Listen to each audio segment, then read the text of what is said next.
Muy buenas tardes. De nuevo con ustedes en un programa más de alto voltaje de 89.1 cadena radial costarricense y que también pueden seguir en nuestro canal de YouTube. Nuestro programa de hoy lo tituló Fausto, escasamente un alivio al borde del cataclismo mundial. Sin que el gran público tuviese noticia, estuvimos a 72 horas de una guerra nuclear. Esto lo señalan los más altos analistas geopolíticos y militares en el mundo. En Estados Unidos, Biden se iba a reunir con el ministro inglés y a firmar la autorización del uso de misiles de largo alcance en la guerra de Ucrania. Cruzaban así la línea roja señalada por Putin y por el Estado ruso, de que obligaría, de ser así, a activar el protocolo nuclear en defensa de su territorio, pues lo veía como una señal de declaración de guerra. Los que fuimos jóvenes en los años 60 vivimos la crisis de los misiles que la Unión Soviética quería instalar en Cuba.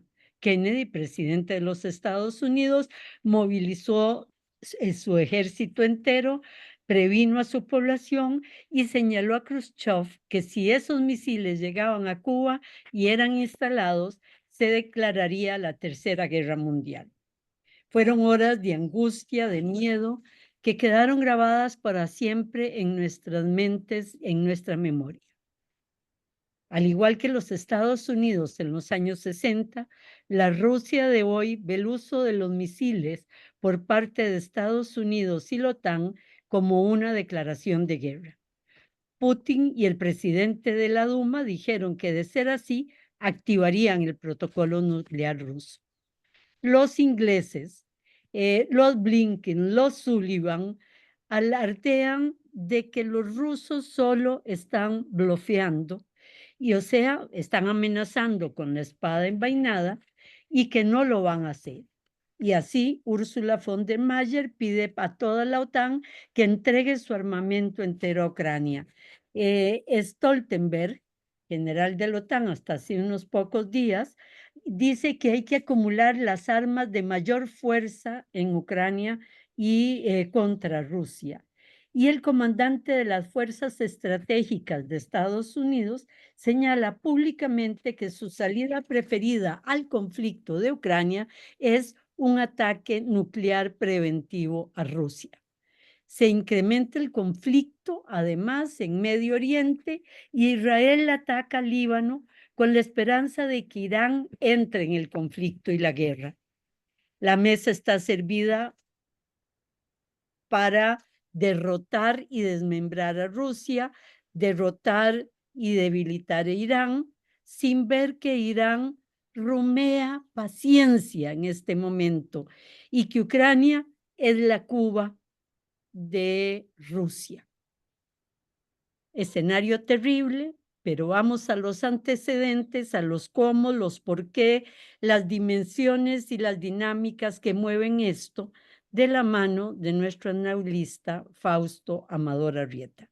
Buenas tardes, Pablo. Buenas tardes, Mimi. Solo un pequeño comentario a tu excelente presentación.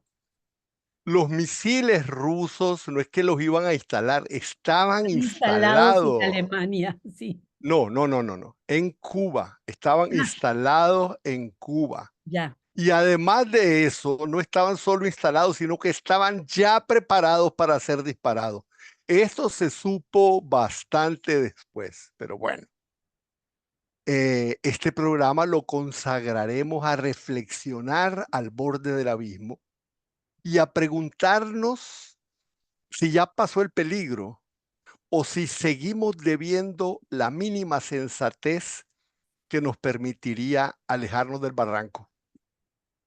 No existe, para mí, peor desventura que la que pasa desapercibida. Y en la inconsciencia de sus consecuencias, la madeja de sus procesos se va tejiendo lentamente detrás del escenario. a un paso tan paulatino que la hace imperceptible, para aparecer de repente en el tablado de frente al espectador cuando la tragedia ya es irreversible y sus consecuencias ya son irreparables. Entonces, se va tejiendo la madeja, estamos frente al abismo, nos hemos alejado. El 24 de febrero de 2022, la invasión de Rusia a Ucrania desató una verdadera guerra en el corazón de Europa y al mundo lo puso con la crónica premonitoria de un desastre planetario. Se trató, desde su mismo planteamiento estratégico, de una guerra por procuración entre Estados Unidos y la Federación Rusa. Sin parar mientes en el trasfondo de sus causas y sin miramientos a responsabilidades y culpas, lo esencial es entender que por el carácter de sus protagonistas, esa guerra estaba cambiando permanentemente la ficha del tablero geopolítico mundial, terminara como terminara. Por eso, muy bien dijo Olaf Scholz, es un Zeitenwende, un cambio de época. No solamente el cambio de época que nosotros apuntamos del cambio de la hegemonía geopolítica, sino un cambio de época en la que nos hemos sentido tranquilos a pasar a una época en que constantemente nos sentiremos al borde del abismo.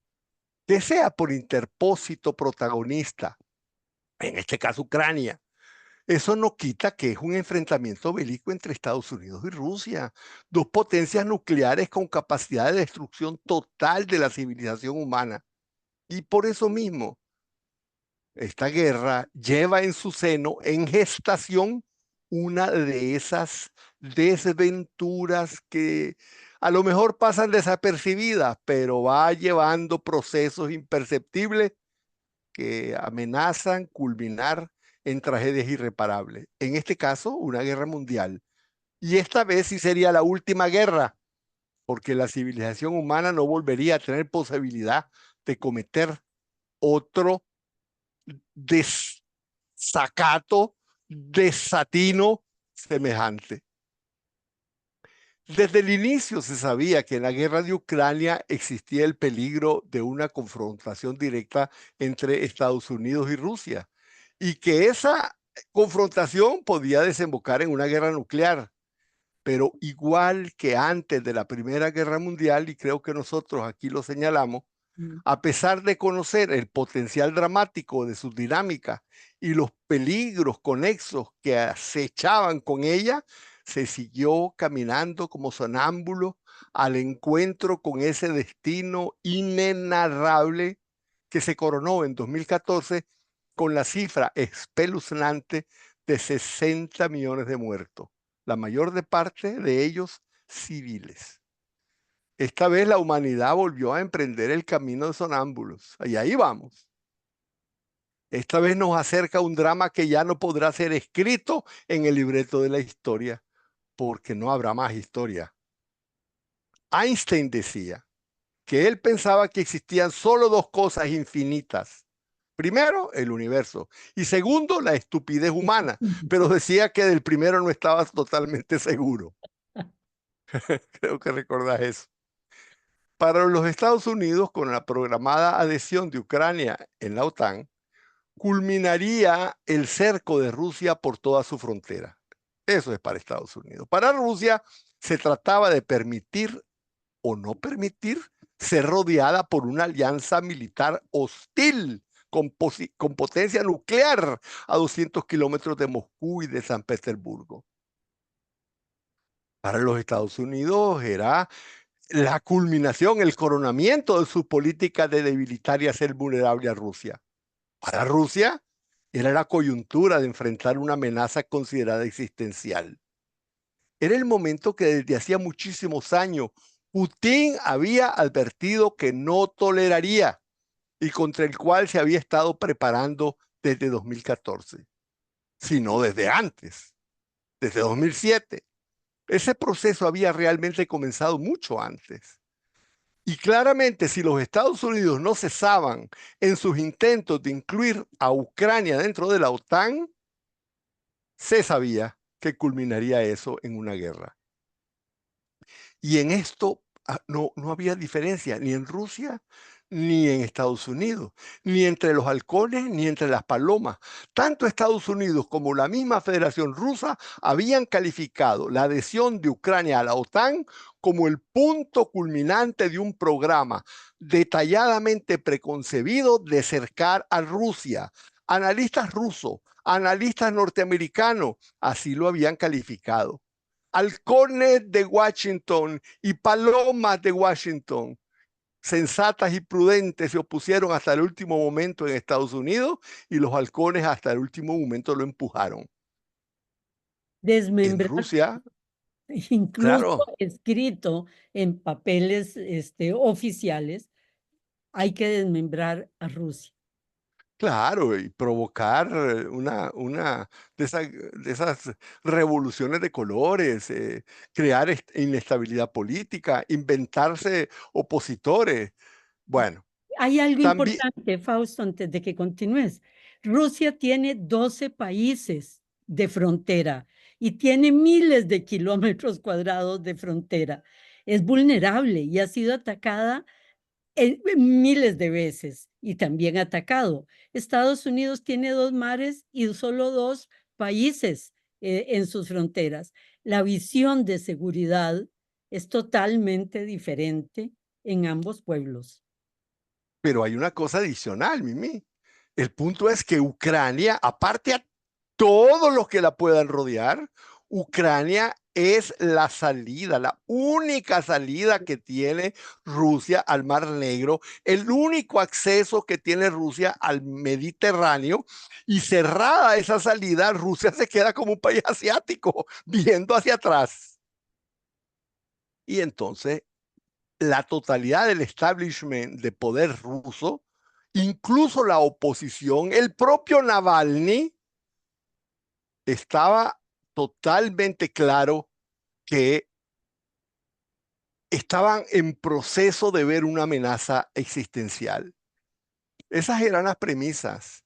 Los Estados Unidos suponían que lograr la bancarrota económica de Rusia con todas las sanciones, debilitarla de esa manera, haría que Ucrania se pudiera imponer con las armas occidentales, se recuperaría Crimea y Rusia sería militarmente derrotada, quedaría económicamente deshecha, aislada de Europa, su flota marina sin acceso al Mediterráneo. Bueno, esos eran los planes. Rusia lo supo desde 2007, incluso antes, como lo dijo Kennan en 2003, creo. Pero ese año, el nuevo presidente ruso, Vladimir Putin, en su segundo mandato, estoy hablando de 2007, se sintió con la suficiente fuerza para anunciar públicamente, internacionalmente, que él no permitiría eso. Eso ocurrió en su discurso en la Conferencia de Seguridad de Múnich en 2007. Ahí advirtió que la expansión de la OTAN a Ucrania demostraba una voluntad hostil hacia Rusia. Putin dijo, lo voy a citar, Rusia ha visto cómo la OTAN ya expandió la primera línea de sus fuerzas en nuestra frontera. Y añadió, tenemos derecho a preguntar contra quién va a dirigir esta expansión. ¿Piensan que vamos a permitir que siga? Las autoridades rusas hicieron saber que eso no lo iban a permitir y que no se dejarían cercar ni debilitar y que Rusia jamás aceptaría la adhesión de Ucrania a la OTAN porque eso habría significado dejarse estrangular.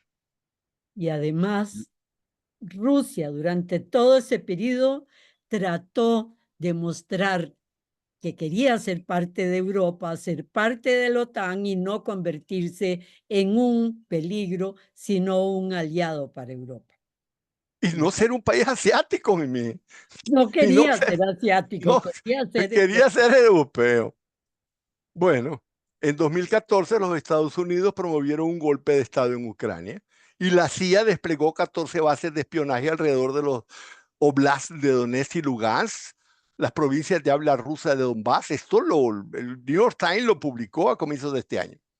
Con un referendo masivamente aprobado por la población local, Rusia anexó la península de Crimea.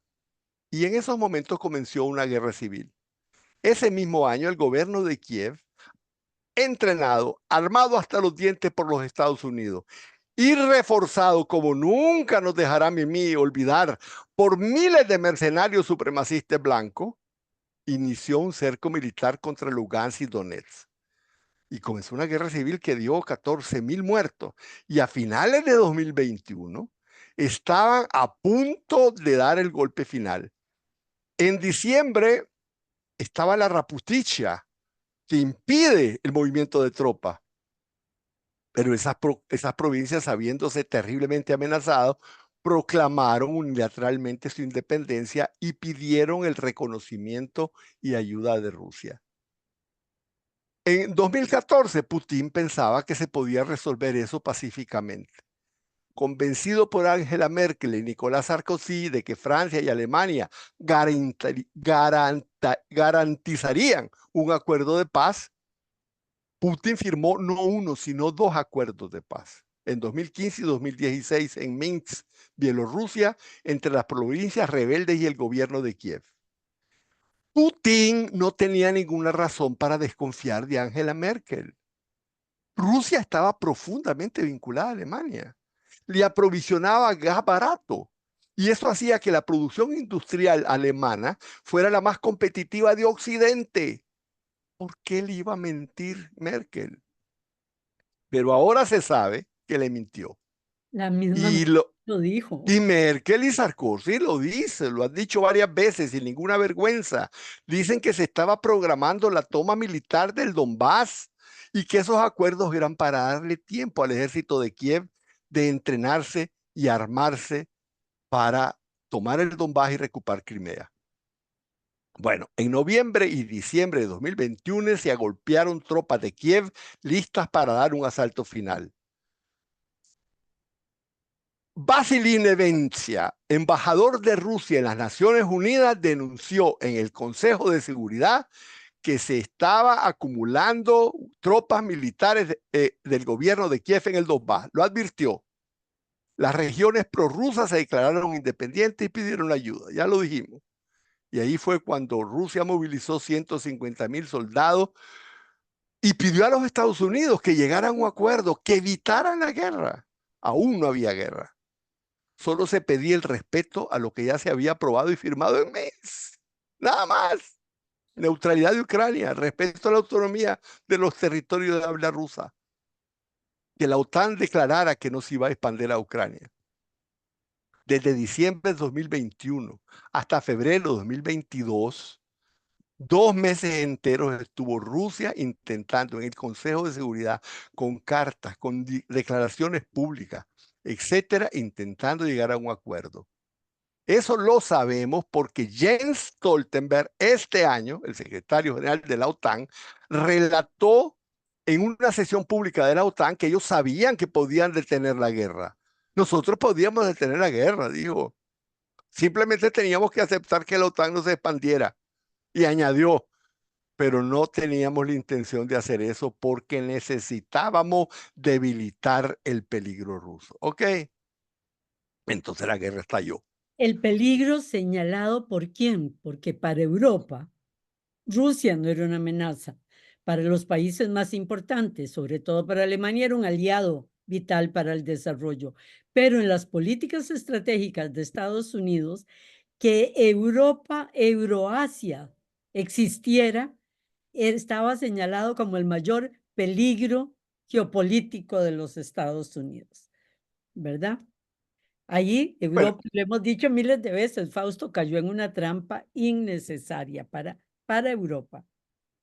bueno, la realidad es que Rusia invadió a Ucrania con apenas 150.000 soldados, cuando se sabía que Ucrania ya contaba con 500.000 hombres armados. La invasión de Putin no detuvo sus esfuerzos por alcanzar un acuerdo negociado. Delegados de Zelensky y delegados de Putin se reunieron en Estambul en las primeras semanas de la invasión rusa y concertaron un acuerdo de paz con las mismas condiciones de Minsk. Estaba a punto de firmarse el acuerdo. Se le pidió a Rusia que comenzara a retirar sus tropas. Rusia comenzó a retirarse, pero la paz no iba a llegar, porque la guerra de Ucrania era para los Estados Unidos no una forma de defender a Ucrania, era un programa decidido de consolidación de su hegemonía unipolar en el que necesitaba debilitar a Rusia antes de enfrentar a China. Querían una guerra para derrotar a Rusia de una forma decisiva. Hicieron que Zelensky se desdijera del acuerdo base que había aceptado y la guerra siguió hasta el día de hoy. Sin embargo, todo ha ocurrido y ha seguido ocurriendo como que se hubiera olvidado que siendo un enfrentamiento entre Rusia y Estados Unidos, aunque indirecto, siempre tiene el potencial de convertirse en algo realmente espantoso. El aprendiz de Po- brujo de la película de Disney. Sí, sí, efectivamente. Por eso se entiende por qué Putin buscó y buscó y volvió a buscar una salida diplomática que evitara un enfrentamiento susceptible de provocar consecuencias tremendas. Yo creo que este Llegamos a un corte. es un buen momento. Regresamos con ustedes en unos minutos. De nuevo con ustedes, nuestro programa. Hay un escaso alivio al borde del cataclismo mundial, nuclear, perdón, y al corte Fausto estaba hablando sobre los esfuerzos buscando la paz y no la guerra por parte de Putin en el conflicto de Ucrania. Efectivamente, es increíble cómo, viendo el récord, la prensa mundial ha logrado posicionar el hecho de que Putin atacó y que atacó de una forma desconsiderada y no provocada, etcétera. Atacó, pero lo más tremendo. Unprovoked, Sí, claro, unprovoked. pero fue el agresor. Es decir, y eso iba en su contra. Pero por el otro lado, la demonización que ha hecho Occidente de Rusia es salvaje, ¿verdad? Y uno se pone a estudiar a Putin y te das cuenta de un montón de puntos a su favor y otros en contra, pero como es un personaje mucho más interesante que la demonización que se ha hecho de él. En efecto, y el punto de decir simplemente atacó como si fuera atacó y ya, y atacó, atacó, la realidad es que en esos momentos le estaban pidiendo auxilio naciones que él reconoció como naciones y él lo declaró en el Consejo de Seguridad, cosa que nunca se ha dicho, hacía uso de la ley de protección que permite las Naciones Unidas. Pero bueno, Putin buscó y buscó y volvió a buscar una salida diplomática que evitara un enfrentamiento. Lo advirtió en 2007, lo volvió a decir en 2008, lo volvió a decir en 2014. En 2015 aceptó una salida diplomática en Minsk, que Merkel y Sarkozy se hicieron garantes. En 2016 volvió a firmar. A finales de 2021 envió una propuesta de negociación a los Estados Unidos. Y ante la inminencia de un ataque masivo de Kiev en el Donbass, invadió Ucrania a finales del 22. Y de nuevo, menos de un mes después, quiso que esa guerra se detuviera con negociaciones en Estambul. O E- sea, Ese viaje, ese vía crucis que llamas vos de Putin buscando la paz, hace creer a Occidente que Putin es débil, es decir, que es por debilidad que busca la paz, ¿verdad? Y por eso lo quieren arrinconar hasta eh, lograr que misiles balísticos de larga distancia puedan atacar a Rusia y entrar a Estados Unidos y OTAN directamente en el conflicto, creyendo que es debilidad. bueno, puede ser que piensen que haya sido debilidad y que por eso a lo mejor contribuyó a que atacara, pero la realidad es que eso venía programado desde muchísimo antes. Cada intento de solución diplomática se vio obstaculizada por un Occidente totalmente decidido a poner a Rusia de rodillas. La dirigencia rusa comprendió que la única manera de evitar ser rodeada y estrangulada sería ganar esa guerra convertida por Occidente en inevitable. Recordemos estas lecciones cuando al final de estas reflexiones nos preguntemos si el peligro ya pasó. Desde el inicio de la guerra estaba claro que así iba a ser la guerra. La OTAN iba a suplir los medios bélicos al gobierno de Ucrania y Ucrania con esos medios iba a atacar las tropas rusas, tanto en Ucrania como en territorio ruso. Había que establecer con claridad hasta dónde dejaría Rusia que Occidente llegara por medio de Ucrania a atacar tropas y territorio ruso. Y entonces se ha hablado de que Putin puso esta línea roja y que Putin puso esta otra línea roja y que Putin pisó otra línea roja y que cruzaron esa línea roja y no hizo nada y que cruzaron esa otra línea roja y no hubo nada. Mentira, mentira. Putin solo ha puesto 2 líneas rojas y las puso en el mismo momento de iniciar la guerra. Rusia entendía que Ucrania la atacaría con armamento recibido de Estados Unidos y los países de la OTAN, y sus 2 líneas rojas absolutas fueron las siguientes. No toleraría el despliegue de sistemas de armamento estratégico en las proximidades del territorio ruso que pudieran representar una amenaza a Rusia. Y la segunda, que la guerra por procura con Ucrania tampoco toleraría el involucramiento directo de los países de la OTAN en los ataques a Rusia. Ambas acciones serían consideradas como declaraciones directas de guerra de la OTAN y Estados Unidos contra Rusia y desencadenarían una respuesta de parte de Rusia con todo su poderío bélico, comprendido su poderío nuclear. Bueno, pero también añadía, de acuerdo a las amenazas percibidas. O sea que aún en ese momento, aún en el momento de poner los ultimátum, advertía que iba a responder de una forma adecuada a las amenazas percibidas. Lo esencial es entonces que desde los primeros momentos el mundo pudo apreciar que por ser Ucrania el campo de beligerancia en esta guerra, el territorio de Ucrania sería desolado, su población sería diezmada y su infraestructura totalmente destruida.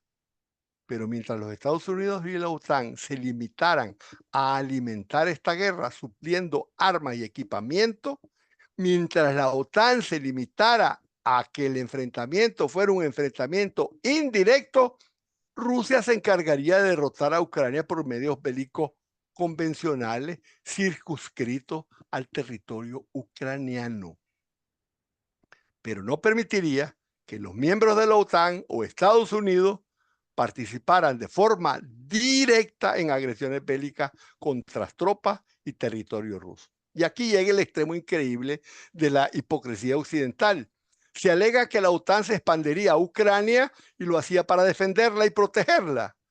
Y que su política de expansión, lo que pasó fue que en vez de proteger a Ucrania, la ha destruido.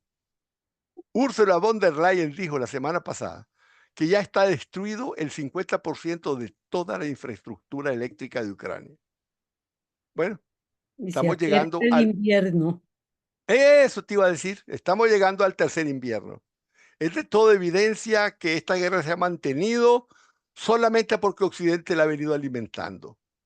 El Wall Street Journal publicó la semana pasada un artículo que dice que ya hay más de 1 millón de muertos. Al mismo tiempo, en una guerra con tantos soldados muertos y tantos explosivos utilizados, también se conoce que jamás antes en la historia, con la proporcionalidad del uso de material bélico, jamás ha habido menos bajas civiles. Se calculan 40,000 bajas civiles desde 2014.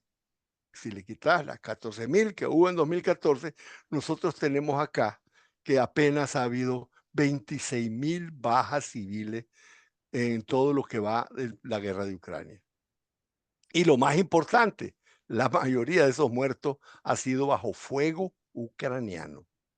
así Ese es. es el escenario de fondo. Después de 24 meses de guerra, Rusia está ganando la guerra y nada pareciera poder impedir esa victoria, a no ser que el enfrentamiento se expanda y que sea entonces una guerra abierta. Y entonces, bueno, Mimi, Hay que apague la luz. añadir, como dijimos en varios programas, que la industria armamentista de Estados Unidos ha tenido ganancias por un 500% en estos años de guerra, ¿verdad? Y que ese es un punto que nunca nos debemos olvidar. Efectivamente. Y bueno, desde el 18 de febrero de este año, apenas con los primeros suelos todavía húmedos de la Raputishka, con la captura de Avdiivka, Rusia asumió el control total de la zona que rodea Donetsk y a partir de ese momento comenzó su ofensiva final en lo que se convirtió en una guerra de desgaste de las tropas ucranianas. Es la etapa que estamos viviendo. Es el punto de la derrota militar de Ucrania o del final, por lo menos, de la guerra por un acuerdo internacional. Es su punto final. Es la inminencia del descalabro total del ejército de Ucrania, que a lo mejor se puede iniciar con la inminente caída de Pokrovsk, cuando las tropas ucranianas de toda la región quedarán aisladas, cerradas las vías de abastecimiento logístico, abierto el camino entre Hasta de alimentos, hasta de alimentos. abastecimiento logístico. La logística comprende ropa, alimentos, en muchos casos hasta agua y bueno, abastecimiento bélico. Pokrovsk es un punto decisivo, pero es un punto histórico también. Aquí estamos. Las tropas ucranianas quedaron atrapadas en Kursk después de haber caído en lo que nosotros dijimos fue una trampa rusa que debilitó aún más sus ya debilitadas fuerzas. Estamos ahí. Pero hay que hacer notar, nosotros lo dijimos que nos recordáramos cuando llegáramos a este punto en las reflexiones, de la misma manera que la guerra de Ucrania es una guerra de la OTAN y Estados Unidos contra Rusia por delegación de Ucrania, la derrota de Ucrania es también una derrota de la OTAN y Estados Unidos por delegación de Ucrania. No es cualquier cosa.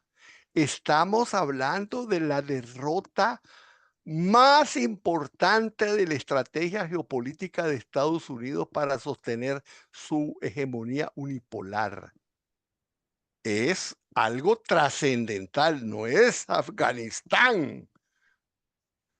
No será tan simple que termine esta guerra. Y entonces en este punto de la guerra es cuando surgen los monstruos. Y los neoconservadores en Estados Unidos, los ingleses, el gobierno ucraniano, estaban proponiendo seguir la guerra con proyectiles de largo alcance para golpear en profundidad el territorio ruso. Bueno, yo no entiendo cómo piensan que eso puede cambiar la guerra, nadie lo entiende.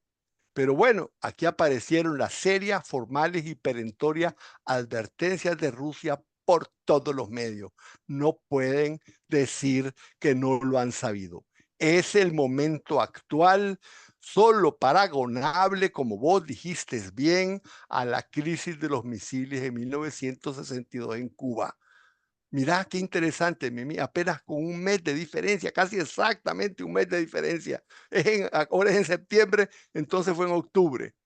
La crisis comenzó el jueves 12 de septiembre desde San Petersburgo, cuando Putin declaró que el ataque a suelo ruso utilizando misiles de largo alcance y especificó Storm Shadow y ATACMS sería considerado como un acto de guerra de Estados Unidos y de los países de la OTAN contra Rusia, y que en ese momento Rusia se consideraría en estado de guerra contra los Estados Unidos y la OTAN. El periodo Comercial de San Petersburgo lo puso en primera plana con un gigantesco titular que abarcaba todo el periódico. Vladimir Putin traza su línea roja. Es la primera vez que se dice en Rusia que Putin pone una línea roja. El viernes 13, al día siguiente, Sergei Lavrov, ministro de Relaciones Exteriores ruso, lo advirtió en una entrevista y dijo, una entrevista larga, tomo algunas partes. Estamos hablando de líneas rojas, dijo. Otra vez, esperando que nuestras evaluaciones y declaraciones sean escuchadas por personas inteligentes que toman decisiones. Claro, no está claro que son inteligentes, porque al mismo tiempo dijo que son como niños que juegan con fuego, Exactamente. pero añadió, estoy convencido de que quienes toman las decisiones, dijo, saben perfectamente lo que estoy diciendo. Ese mismo viernes, 13 de septiembre, con horas de diferencia, Vasily Nevencia convocó una sesión de urgencia del Consejo de Seguridad, donde dijo que si los países occidentales permiten a Ucrania llevar a cabo ataques de largo alcance en Rusia, Rusia consideraría que los miembros de la OTAN estarían en guerra directa con Rusia. Y ahí exigió al delegado de los Estados Unidos declarar que habían entendido lo que él había dicho. El delegado norteamericano no intervino en esos momentos porque pidió entrar en consulta, ¿verdad? Después llegó y dijo, sí, hemos entendido.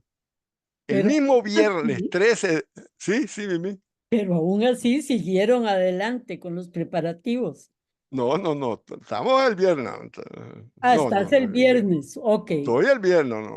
Ok. Estamos, El jueves, la el reunión. jueves de Putin dice, el viernes comienza el bombardeo, un bombardeo de advertencia, tremendo bombardeo de advertencia.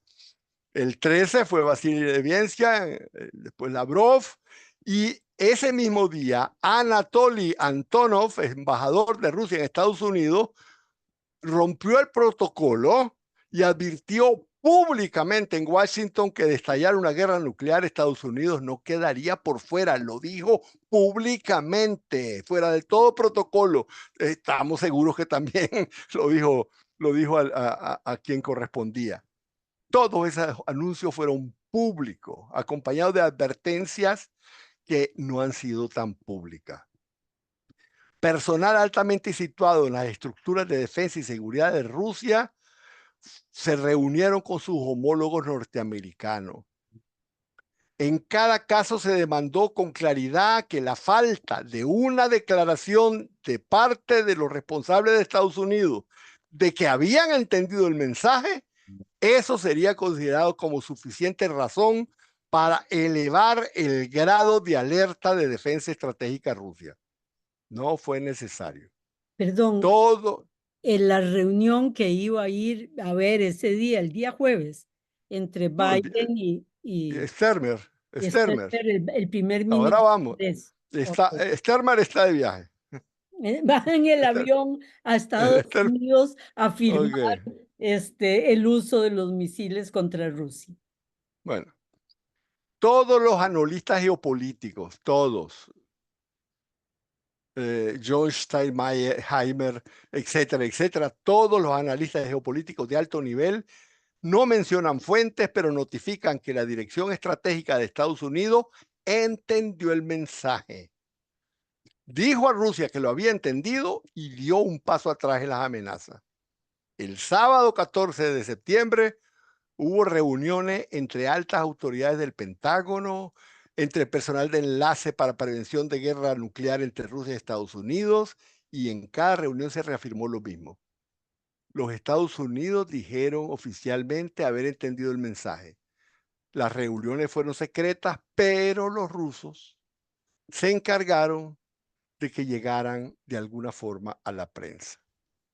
Como se sabe que al presidente Biden no se le pueden confiar asuntos de semejante envergadura, ahora se ha introducido un nuevo término en la jerga política norteamericana. Se habla de un Biden colectivo, es decir, del entorno que realmente dirige la política exterior de los Estados Unidos y que se reputa que esté más arriba de Blinken en las manos de Jack Sullivan. Bueno, pasemos de esas fechas. El miércoles 18 de Esas septiembre me llevo, 72 horas en que estuvimos a punto de, de por una eso.